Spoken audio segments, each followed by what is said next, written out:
પરસોત્તમ રૂપાલા સામેના આંદોલન બાદ ક્ષત્રિય સમાજમાં ભાગલા પડ્યા છે। રૂપાલા સામેના આંદોલન મુદ્દે ક્ષત્રિય સમાજમાં ખેંચતાણ જોવા મળી રહી છે। રાજકોટમાં પદ્મિની બા બાળાએ સંકલન સમિતિ પર સવાલ ઉઠાવ્યા। રાજકોટના સંમેલનમાં કોઈ મહત્વનો નિર્ણય આવ્યો નથી તેવી વાત કહી। સમાજના લોકો શું ભાષણ સાંભળવા આવ્યા હતા? સંકલન સમિતિ સાફા પહેરીને બેસી ગઈ હતી। મને ભાષણ આપવાની મનાઈ કરતા હતા। પદ્મિની બા બાળાનો વિડિયો ઓડિયો વાયરલ થયો છે। જતી પણ મારી તો એ લોકો સ્પીચે નતા આપવા દેવાના, બરાબર। મને તો રોકવામાં આવી હતી। મેં તો પરાણે સ્પીચ આપી છે અહીંયા। મારી તો વક્તામાં નામ જ નહોતું કે પદ્મિની બાની સ્પીચ જ નહીં, તો શું કામ મને રોકો છે આ લોકો? બરાબર, એ પ્રશ્ન હું કરવા માંગુ છું સંકલન સમિતિને। શું કામ ભાઈ મને રોકો છો? તમે બધા તો દેહ ધનાધન અડધી કલાક બધા સ્પીચ આપી અને હવે બધા અહીંયા પાઘડિયું સાફા બાંધીને બધા ઉપર ચડી ગયા હતા, બરાબર છે। તો હવે કાલે અહીંયા રૂપાલાભાઈને કંઈ ફોર્મ શું કામ ભરવા દેવું જોઈએ? હાલો એ કારા જોવો છો?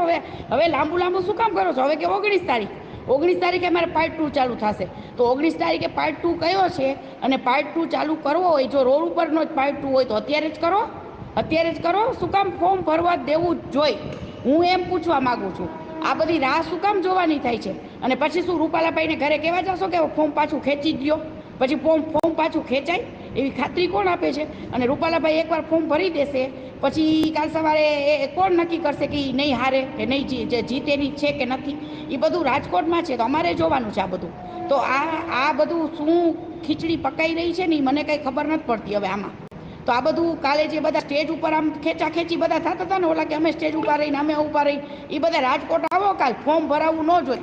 ફોર્મ જ શું કામ ભરાવા દેવું જોઈએ? તો આવી ગાંધીગીરી કરવી હોય ને તો ભાઈ આવા આંદોલન ન કરાય। આવા આંદોલન કરાય જ નહીં બાપા, ઘરે બેસી જવાય। આમાં અમારા જેવાને મરવા જેવું થઈ જશે। આમાં અમારે જીવ દેવા પડશે, તમને લોકોને કંઈ ફેર નહીં પડે। પદ્મિની બા બાળાએ સંકલન સમિતિ સામે નારાજગી ઠાલવી હવે 19 તારીખનું અલ્ટિમેટમ આપ્યું છે। આંદોલન ધીમે ધીમે ઠંડુ પડતું જાય છે। જો વિરોધ હોય તો રૂપાલાને ફોર્મ જ કેમ ભરવા દેવું જોઈએ? આપણે વિરોધ કરવો જોઈએ તેવું પદ્મિની બા બાળા ઓડિયોમાં કહેતા આપણે સાંભળી રહ્યા છે। વિરોધ એટલે સરકારી પ્રોપર્ટીને નુકસાન કરવું એવો ન હોય, આપણો વિરોધ દેખાવો જોઈએ। હવે આટલું પબ્લિક ભેગું નહીં થાય। દંડા અમારે ખાવાના, જેલમાં અમારે જવાનું, અટકાયત અમારી થાય, બહાર અમારે આવવાનું, તો સંકલન સમિતિ શું કરે છે?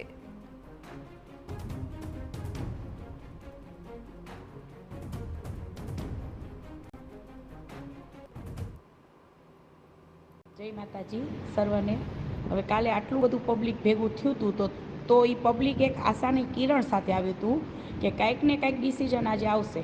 તો કાલ ડિસિઝન તો કાંઈ ન આવ્યું, તો શું આ બધા પબ્લિક ભાષણો સાંભળવા આવ્યા હતા?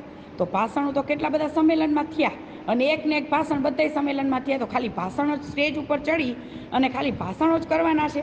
તો લડત કેવી રીતે જીતવાની, કેવી રીતના છે? અને પહેલી વસ્તુ એ કે આપણે રૂપાલાભાઈને ફોર્મ જ શું કામ ભરવા દેવું જોઈએ?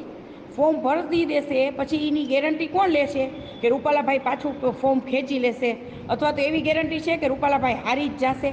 બરાબર, હું સંકલન સમિતિનો વિરોધ નથી કરતી, તો સંકલન સમિતિ રાજકોટ આવે ને રાજકોટ રહે, બરાબર। અહીંયા રાજકોટનું છે તો દંડા ખાવા અમારે જવાનું, જેલમાં અમારે જવાનું, અટકાયત અમારી થાય, બહાર અમારે નીકળવાનું।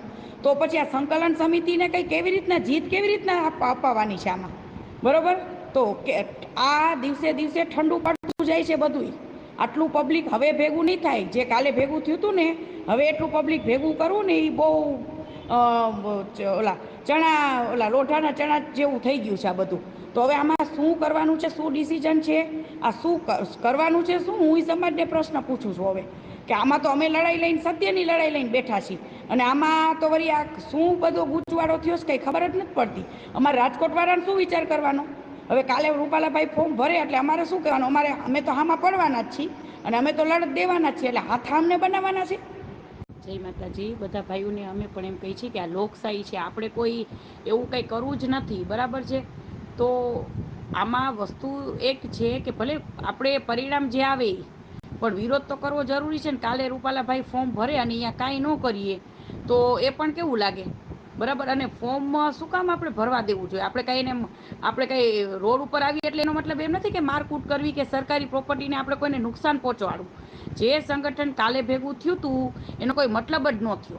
ખાલી બિચારા કોઈક તો પાણી વગરના બધા કેટલા હેરાન થઈ ગઈ પબ્લિક, બરાબર છે. તો આ શું કામ આવું બધું એમ વાત એમ છે કે જો આ 16 તારીખે રૂપાલાભાઈ ફોર્મ ભરવાના છે ને ખાલી આપણે આપણું સંગઠન દેખાડવાનું હતું ત્યારે એટલા ખાલી માણસોએ બહાર વિરોધ કરવા તો નીકળવું કે ન નીકળવું કે ભાઈ હજી અમારી લડાઈ તો ચાલુ જ છે, એટલે લડત તો દેવાની જ છે એમ.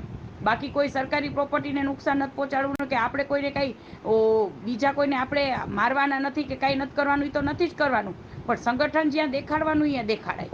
બરાબર. આ આપણે મહાસંમેલન સરસ હાલો યોજાણું ને સરસ થયું, પણ એની અસર તો થવી જોઈએ કે નહીં?